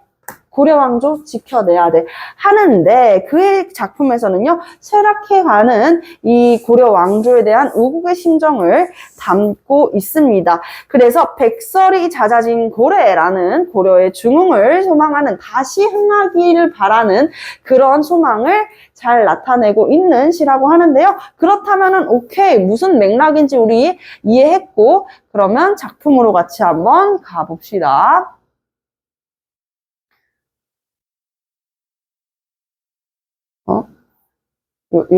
요렇게 있었나? 그쵸? 그렇다면은, 백설이 같이 한번 보겠습니다. 백설은요, 말 그대로 하얀 눈이죠. 이 하얀 눈, 뭘 이야기하고 있는 거야? 고려의 믿음직한, 충직한 신하, 고려의 유신을 이야기하고 있어요. 고려의 유신이 잦아진 고래, 백설이 잦아졌대. 그 말은 노가 없어졌다라는 말이 되겠죠. 백설이 노가 없어진. 노가 없어진 또는 뭐라고 이해할 수 있겠어? 사라진. 골짜기에 역시 또 누가 등장했어요? 구름이 등장했다라고 이야기하는 거야. 구름은 새로운 왕조를 개창하려고 하는 그 세력들이 되겠죠. 그쵸? 그래서 조선을 건국하고자 하는 신흥 세력. 그래서 조선을 건국한 사람이 누구야? 조선 건국한 사람 누구야? 이성계잖아. 그렇지. 이성계 일파야. 구름이 머흐레라. 험하구나. 이런 말이야. 구름이 너무 험하구나. 이렇게 이야기하고 있어. 그러면서 반가운 매화는 매화에서 가지고 있는 지배적인 상징적인 이미지가 있어요. 뭐지? 지조와 절개. 사군자 중 하나잖아, 얘들아. 그치? 사군자이기 때문에 매화가 이제 나타내는 것은 자, 다시. 매화가 지니고 있는 이미지로는 지조와 절개, 고려의 충신, 나라를 걱정하는 우국지사들, 이런 이야기인 거지. 자, 그러면서 반가운 매화는 어느 곳에 피었는고? 아니, 고려의 충신들 다 어디 있어? 하고 있는 거야. 어디 있지? 자, 고려의 충신을 매화라고 이제 표현을 했으니 이 매화가 어디에 피었지? 고려의 신하들이 어디 있지? 하고 있는 모습인 것이에요. 아시겠죠? 자, 그러면서 석양에 석양이라고 하면 해가 뜨는 거야? 지는 거야? 지는 거죠. 그쵸? 자, 해가 지는 것이야. 그럼 이건 하강의 이미지, 상승의 이미지? 하강. 자, 하강의 이미지로 무엇을 제시하고 있어? 고려가 잘 되고 있다는 걸 보여주는 거야. 고려가 만국으로 치닫고 있다는 걸 보여주는 거야. 그렇지. 고려가 기울어 가고 있다. 그래서 국운이 기울어가는 고려 왕조를 나타내고 있다. 응? 국운이 기울어가는 고려 왕조를 나타내고 있다. 자, 서강에 홀로 서 있어. 갈 곳 몰라 하노라. 자, 석양에 홀로 서 있어요. 왜? 매화가 어디 있는지 몰라. 누구 매화 하나라도 있으면 거기로 가볼 텐데 없어. 그래서 석양에서 이제 큰일 난 거야. 해가 완전 지면 깜깜해질 거 아니야, 얘들아. 그래서 어디로 가지? 이러고 있고 있는 모습이야. 자, 시험 문제에서 많이 나오는 포인트 말씀드릴게요. 이 색은요, 충신이다, 아니다? 충신이다. 여기에서 갈 곳 몰라 한다라는 게, 그래? 조선으로 갈까? 고려로 갈까? 하는 게 아니라는 거야. 아시겠죠? 이거 시험 문제 많이 나옵니다. 장난치는 거 아니야. 자, 그래서 이 전환기에 지식인의 고뇌. 왜? 대체 고려의 충신은 어디 있는 것이냐? 나라를 걱정하고 있죠. 그래서 우국, 나라를 걱정한다 그래서 우국의 정서가 나타나 있다라고 볼 수 있는 것이다. 아시겠죠? 조선으로 갈까? 고려로 갈까? 고민하는 거 아니라 그랬어요.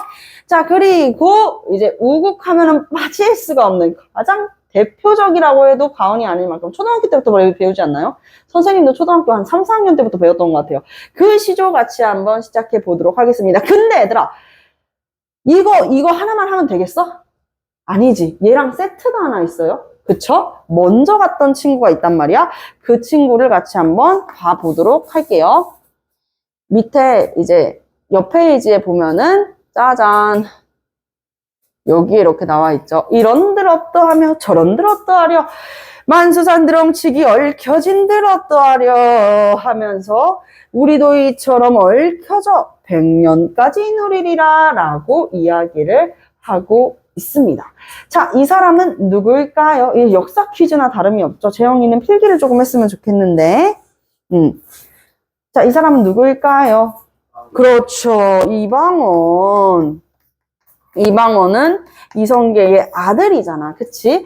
그 말은 즉슨 아까 새로운 조선이란 나라를 건국하고자 했었던 신흥 세력 이성계의 아들이니까 얘도 마찬가지로 이 이방원도 마찬가지로 얘라고 해서 죄송합니다. 이분도 마찬가지로 조선을 건국하고자 하는 신흥 세력이에요. 그런데 이 신흥 세력 이방원이 그냥 우리끼리 이제 우리만의 나라를 만들자 이런 게 아니라 고려 때부터 능력 있는 신하들은 어떻게 하자?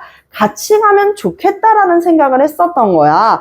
그래서 이렇게 이야기를 하게 되죠. 누구한테? 온건파 신진사대부의 대표적인 인물. 아까 위에서 이색과 같이 대표적인 온건파 신진사대부로 손꼽히는 누구한테? 정몽주한테 이런 이야기를 보냅니다. 이런들 어떠하며 저런들 어떠하려 대구 형성하고 있죠. 그쵸? 조선의 신하면 어떻고 고려의 신하면 어떻겠는가 하는 이야기인 거야. 자, 그러면서 만수산 드렁치기. 자, 여기 하려는 이런들 어떠하며 저런들 어떠하리. 여기 료나 리 이런 것들은 서리법이에요. 실제로 질문이 아니지요. 서리법. 자, 만수산이라고 하면은 고려에 이제 왕실의 7능이 있는 산이야. 실제로 고려에 7능이 있는 산. 이 만수산의 드렁칠기, 칠기 안에 뿌리는 엄청 막 이렇게 얽혀져 있잖아요. 그쵸? 칠뿌리 엄청 얽혀 있잖아. 이 드렁칠기 얽혀진들 어떠하리 이렇게 이야기하고 있는 거야. 우리도 이같이, 자, 이같이에다가 집중, 자, 이같이, 무엇같이 얽혀지지? 드렁칠같이 얽혀져 100년까지 누리리라 라고 이야기를 했어. 우리도 드렁칠같이 얽혀져 라고 이야기했으니까 이거는 뭐야? 지규법이야. 얽혀져 100년까지를 누리리라 라고 이야기했어. 칠덩굴이 엉켜져가지고 어우러져 살아가는 것처럼 우리 고려의 신하, 조선의 신하도 함께 얽히설키 얽혀져서 살아가자라고 이야기를 한 거지. 근데 이건 사실상 러브레터 같지만 달콤한 러브레터는 아니었어요. 거절이 불가능한 러브레터입니다. 그쵸? 답정너라고 하죠, 소위. 답은 정해져 있어. 그래서 여기에서 우리가 싫어! 라고 이야기할 수는 없단 말이야. 근데 여기에서 소신껏 싫어! 라고 이야기를 하는 그가 바로 고려의 충신, 바로 정몽주가 되겠습니다. 이 몸이 죽어 100번 고쳐 죽어 100골이 진토되어 넋이라도 있고 없고 임향한을 변단심이야 가실 줄이 이시라 라고 이야기를 합니다. 자, 볼게요. 이 몸이 죽어 100번 고쳐 죽어. 내가 죽어서 죽고 또 죽어서 100번을 계속 다시 죽는다면, 고쳐는 다시야. 다시 죽어 라고 이야기를 하고 있는 거. 죽어, 반복법. 점점 죽음의 횟수가 많아지잖아요. 점층법, 반복법, 점층법. 거기에다가 뭐까지? 사람이 한 번 죽잖아. 100번 죽는 거 말이 돼? 안 돼. 과장법까지 이렇게 쓰인다. 백골이 진토되어, 여기에서 이 진토라는 것은 티끌과 흙을 이야기해. 그러니까 내 뼈가 오랫동안 다 이제 완전 흉화되어서 넋이 아예 나가버리는 지언정, 님을 향한, 님이 누구겠어? 고려의 임금. 고려의 임금을 향한 일편단심이야. 역시 여기가 가장 핵심이야. 그는 무엇으로 남겠다? 고려의 충신으로 남겠다. 남겠다라고 하는 화자의 이 가장 하고 싶은 말이, 이 핵심이 여기에 나타나 있어. 일편단심이야. 가실 줄이 이시랴라고 이야기를 하고 있는 것이죠. 그렇기 때문에 뭐라고 이야기해요? 나는 계속 무엇으로 살겠다? 고려의 충직한 신하로 살겠다라고 표현을 하고 있는 거야. 여기 서리법이 되겠습니다. 자, 그래서 이렇게 세 가지의 시를 또 해봤는데요. 이번에 저기 다음 페이지에 있는 한 시 같이 한번 넘어가 보도록 할게요. 다음 페이지에 있는 한 시, 고려 때 쓰여진 한 시들입니다.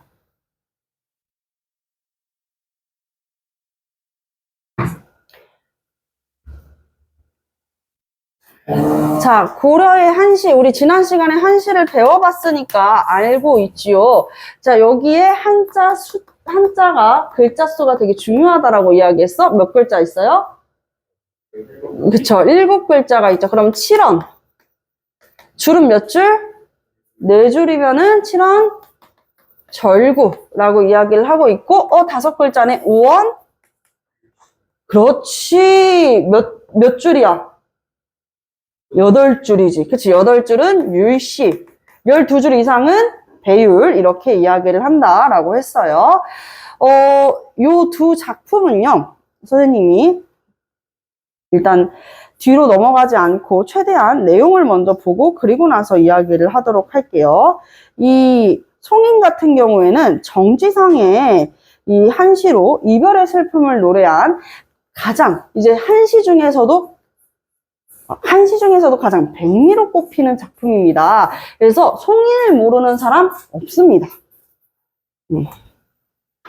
송인, 그리고 그 밑에는 부병루. 이렇게. 근데 정말 이 정지상이라는 인물이 대단한 것은 무엇이냐면요. 이별의 슬픔을요, 되게 감각적으로 잘 묘사하고 있다라는 것인데요. 어떻게 묘사했는지 함께 이야기를 해보도록 할게요. 비겐길 언덕에는 풀빛이 피르대. 얘들아, 비 오고 나서 요즘 비 한번 싹 오니까 어때? 바깥에 좀 시원하고 좀, 이 풀 색깔도 촉촉하고 좋지 않나요? 그쵸? 그래서 이렇게 비겐긴 푸른 풀빛이 푸르다라고 이야기하면서 푸른빛, 시각적 이미지를 나타내고 있다. 시각적 이미지를 나타내고 있다. 잠시만요.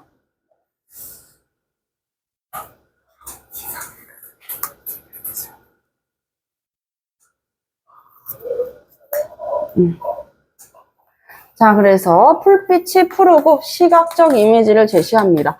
자, 이렇게 시각적 이미지를 제시할 때 여러분들한테 팁 하나를 드릴게요. 어떤 팁을 드릴 거냐면요. 푸르다. 색깔이 나왔잖아. 그럼 대비되는 색깔이 있는지 한번 보세요. 대조되는 색깔이 있나? 있습니까? 없죠? 없으면 여러분들 옆에다가 체크를 해놔요. 대조는 아니겠구나. 자, 그리고 남포에서 인보내면 직접적으로 화자의 상태를 이야기하고 있는데 뭐 했어요? 이별했어요. 그쵸? 대동강구에서 이제 이별을 한 모습을 보여주고 있습니다. 남포라는 곳은 사실 우리가 막 항구에서 이별한다라는 말 많이 하잖아요. 남자는 배, 여자는 항구 이런 식으로. 그래서 되게 관습적인 이별의 장소인 거야. 관습적인 이별의 장소를 제시하고 있고, 화자는 인과 이별을 했고 슬픈 노래를 울먹인다라고 했으니까 이거는 무슨 심상? 청각적 심상이 되는 것이죠. 자, 청각적 심상이 되고 있습니다. 대동강 물이야 어느 때나 마를 것이냐? 대동강 물은 마를 거냐? 언제 마르지? 이거 질문일까? 아니거든. 설이거든. 해마다 이별 눈물 강물을 더하는 걸. 해마다 이별 눈물. 우리 이 눈물이라고 하는 것도 슬픔의 굉장히 원형적인 상징물이야. 그쵸? 그래서 이 눈물이 계속 이별해가지고 눈물이 계속 흘러가지고 어떻게 돼요? 강물이 불었다라고 얘기하는 거야. 대동강물은 마르지가 않는데 왜? 내가 해마다 눈물을 흘리는 그 양 때문에 눈물 흘리는 양이 너무 많아가지고 대동강이 마르지 않는다라고 하면서 이 슬픔의 원형적 이미지를 눈물로 제시를 하고 있는 작품이 되겠습니다. 그래서 이별한 후에 이런 애상감을 이야기를 하고 있는데 이 작품에서 되게 재밌는 건 자연 경관은 내 속도 모르고 자연은 아름다워요. 그쵸? 자연은 너무 아름다워. 그런데 화자는 지금 뭐 한 상황이야? 이별한 상황이야. 그래서 이별한 화자와 아름다운 자연을 계속 대조시키면서 화자의 이런 이별을 한 심리적인 안타까움을 더욱 잘 표현하고 있는 작품이 되겠습니다. 그래서 화자의 심정과 대비되는 경치,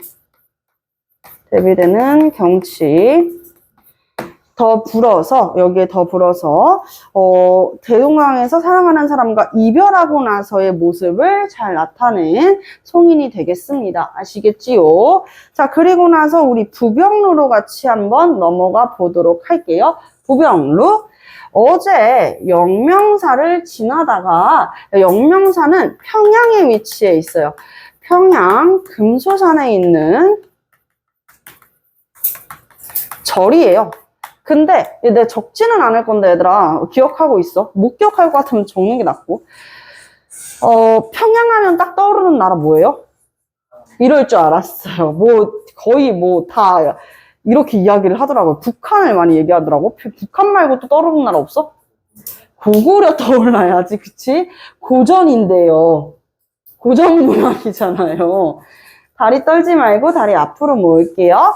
자, 그래서 평양하면 고구려가 딱 떠올라야 되는데 사실 우리가 영명사만 가지고 평양에 있는 거 어떻게 알아요? 근데 이미 힌트를 좀 많이 주고 있는 게 고구려의 전성기를 이끌었던 왕 누구지? 맞아. 광개토대왕이 이제 세웠다고 하는 7절 중에 하나가 영명사예요. 그래서 광개토대왕이랑 관련이 있나 보다. 요 정도의 배경 지식은 조금 넓혀 놓자는 거지.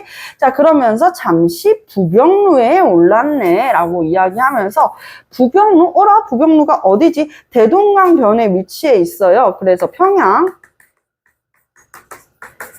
대동강변에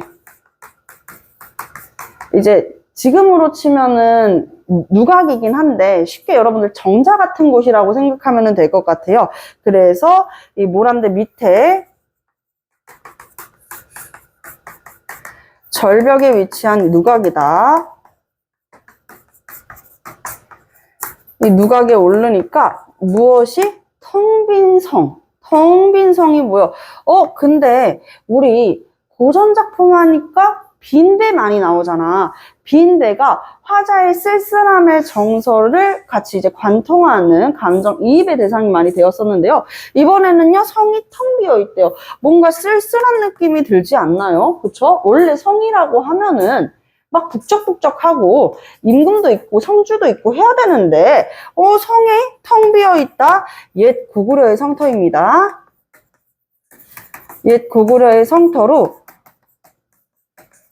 텅 비어가지고 조각달까지 떠 있다라고 이야기를 하니까 큰 달이 떠 있으면은 왠지 풍요롭거나 아니면 광명의 기운이 느껴질 것 같은데 여기에서 조각달이 떠 있다고 하니 적막감을 고조시켜주고 있어요.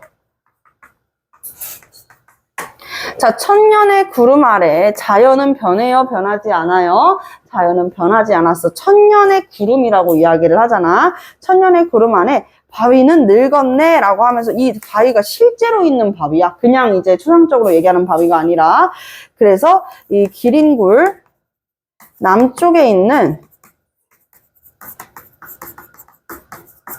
바위 조찬석을 이야기하는데요. 이 바위는 늙었다라고 이야기하면서 세월의 무상함을 나타냅니다. 세월의 무상함.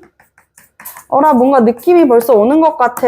평양, 고구려, 뭔가 이렇게 고구려의 옛 성터도 이야기를 하고 평양도 계속 반복이 되고 그러면서 기린마는 기린마. 우리 동명왕 주몽신화 배웠었잖아요. 그쵸? 주몽의 탄생이 완전 기이하고, 그쵸? 그리고 하늘의 아들이었어. 천손이었잖아. 그치?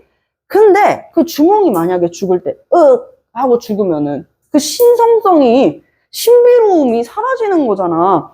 주몽이 세상을 떠날 때 어떻게 세상을 떠났을까?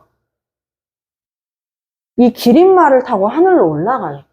세상을 떠날 때 이제 기린말을 타고 하늘로 이렇게 올라가게 됩니다. 그래서 동명왕이 하늘로 올라가면서 탄 말이야. 그 말을 기린말이라고 하는데, 왜 자꾸 기린말이라고 하죠? 기린말이라고 하는데, 이 기린말은 사실상 그럼 누구랑도 상용된다? 동명왕이라고 볼 수 있는 것이지. 동명왕. 동명왕은 떠나간 채로 뒤돌아오지 않았어. 떠나간 뒤 오지 않았어. 이렇게 이야기하고 있는 거야. 역사의 단절이죠. 천손. 천손 누구 이야기하는 거예요? 동명왕, 동명왕. 자, 주몽은 지금 어느 곳에서 논이고 있는가, 어디에 계신가 라고 이야기하면서 천손 같은 영웅의 등장을 염원하고 있는 화자의 모습이 보여지고 있습니다. 어디에 계시는 거지? 자, 돌다리에 기대어 길게 휘파람을 부니나니, 혼자서 이제 돌다리에 기대서 휘파람을 부는 모습도 마찬가지로 뭔가 안타깝고 뭔가 쓸쓸하고 그런 모습들을 조성하고 있죠. 자, 그러면서 산은 오늘도 푸르고 강은 절로 흐르네. 자연 경관요 아름답습니다. 그래서 우리 이 허망한 인간의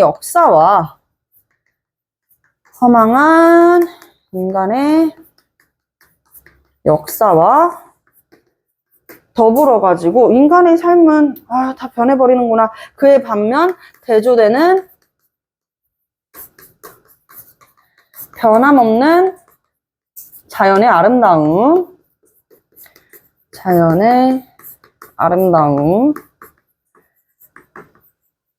이야기하고 있다. 그래서 화자의 처지와 변함없는 자연의 아름다움을 잘 대조한 작품 정지상의 송인. 자, 그리고 부병루는 누가 썼대요? 이색 우리 아까 했죠. 그쵸? 이색 누구였어요? 고려의 충신이 되겠습니다. 그래서 고려의 충신으로서, 고려가 어디를 계승한 나라니까? 고구려를 계승한 나라니까. 이렇게 고구려의 역사를 훑어보면서 나라가 점점 구군이 기울어가는 고려의 모습에 대한 안타까움을 이야기하고 있구나. 이렇게까지 볼 수가 있었는데요. 자, 이제 우리 거의 수업이 끝났는데 여기 다음 페이지에 보면은 3번 문제가 있습니다. 3번 문제 지금 한번 풀어보실까요?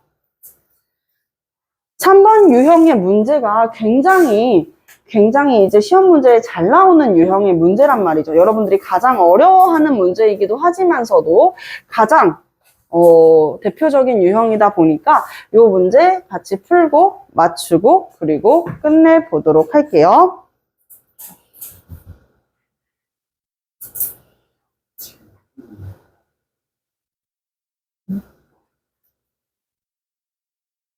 자, 답 다 맞추셨을까요? 혹시 못 푼 사람 없죠? 그러면 답 같이 한번 맞춰보도록 하겠습니다. 자, 가라고 하면은 어떤 작품이겠어요? 정지상의 송인입니다.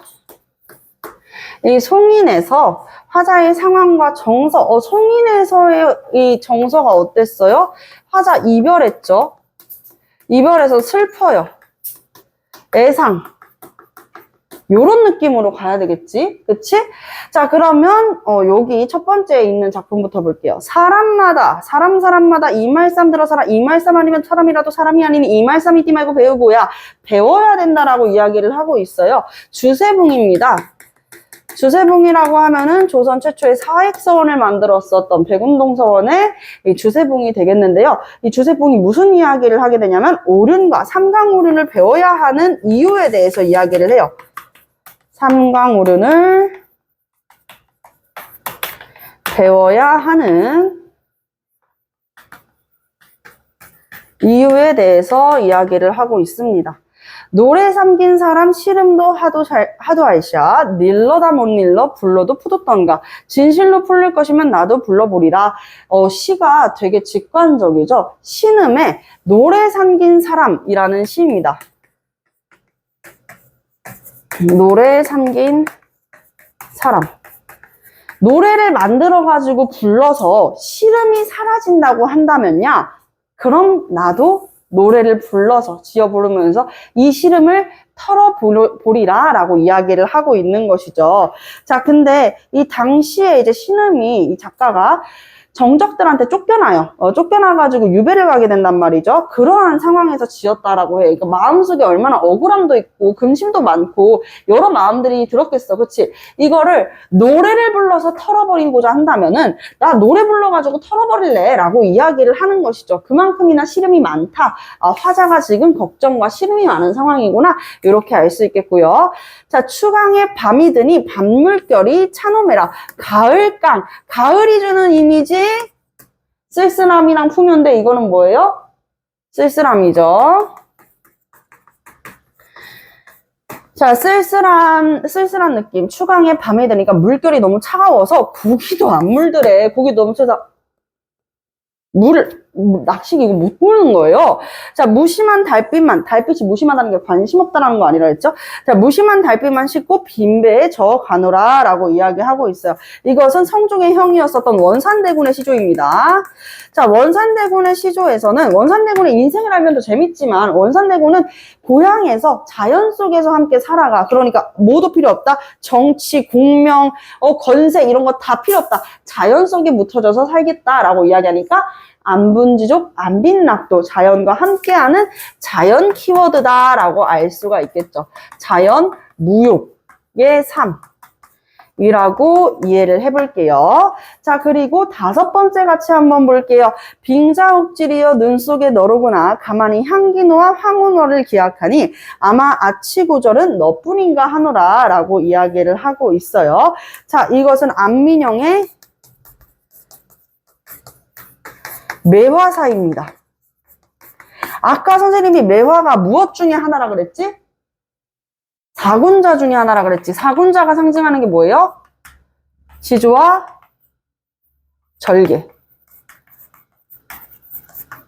충직한 신하들. 그치? 지조와 절개를 가진 충신들을 이야기하고 있는 거야, 이 매화가. 그렇다면, 이거 충신의 시? 충신 연주지사?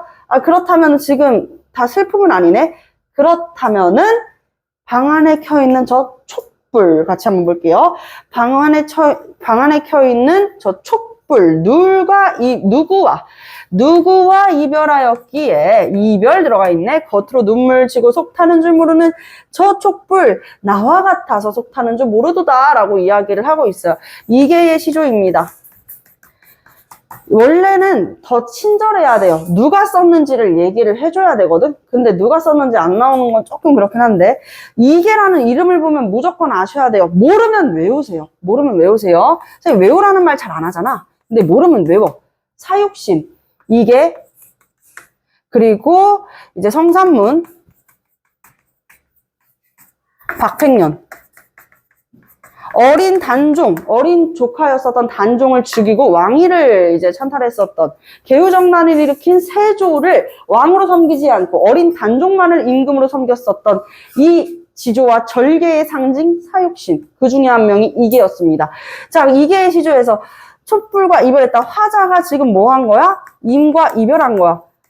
근데 임과 이별했는데 여기에서 이제 사육신의 시조니까 이 임은 누구다? 단종이 된다. 근데 어찌됐든 간에 임과 무엇을 했다? 이별을 했다라고 나와 있으니까 이별 정지상의 송인도 이별을 했고 그리고 이 화자도 어디에서 이계의 시조에서 화자도 이별을 했으니까 정답은 몇 번? 4번이 됩니다. 숙제 말씀드릴게요. 자, 숙제는요. 우리 다음 편에 있는 이재현의 사리화 있죠. 이재현의 사리화까지가 숙제가 되겠는데요. 이재현의 사리화는 분석 선생님이랑 같이 안 합니다. 이것만 필기해 놓으세요. 참새, 탐관오리, 늙은 호랍이, 백성. 농작물을 가혹하게 수탈해가지고 백성의 삶을 힘들게 만드는 걸 우리가 사자성어로 뭐라 그래요? 네, 가렴주구라고 합니다. 요거 3가지 키워드만 적어 놓으시고요. 그리고 숙제는 어디까지? 75페이지까지가 되겠습니다. 고생하셨습니다.